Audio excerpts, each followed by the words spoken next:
big three, okay? The big three. You got to have it. Mental, physical, and emotional toughness. I just believe this.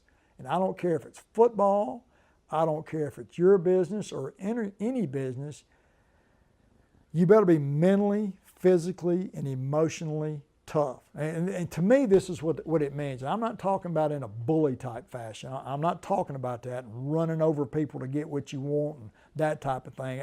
That's a totally different scenario, and we can get into that later. But mental toughness, so what does that mean? Well, when things go wrong, when things just aren't clicking, what are you going to do? You're just going to whine, complain about it, or are you going to do something about it? Are you going to learn how to correct it? Are you going to pay attention?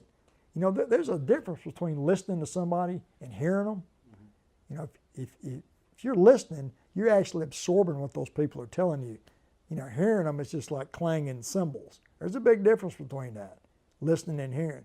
Well, to be tough, well, the way I'm talking about mental, physical, and emotional toughness, well, to be mentally tough, man, you just got to be able to block all that stuff out and bam, be strict focused on what you're doing regardless of what happens.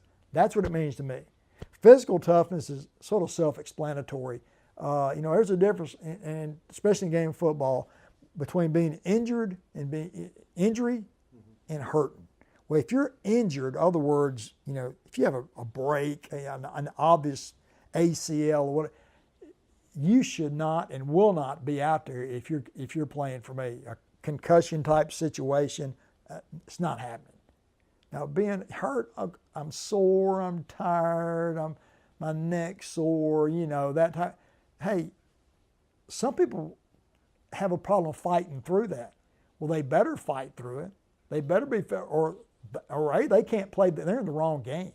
And not everybody can play football. Well, okay, you're at business. Well, you know, I just don't really feel good today. I don't feel like coming into work. I don't feel like doing it. Well, you know, you don't feel like doing it too many times. It's going to be like your boss. Well, you know, I don't feel like having you around anymore. You're fired. You better be able to suck it up and get through it. Now, if you're actually sick, it's a different story. Well, emotions. Okay. Now, I just truly believe this. One or two things are going to happen with emotions. They're either going to control you or you're going to control your emotions. One of the two. You either control your emotions or your emotions are going to control you. You got to keep it in check, man. You can't just like snap. To me, personally, now I'm not saying that, you know, here sits the perfect guy, because, hey, there wasn't but one perfect one. And that was Jesus Christ. I ain't the perfect guy, neither is anybody else. But I tell you this, I will not let people control my emotions.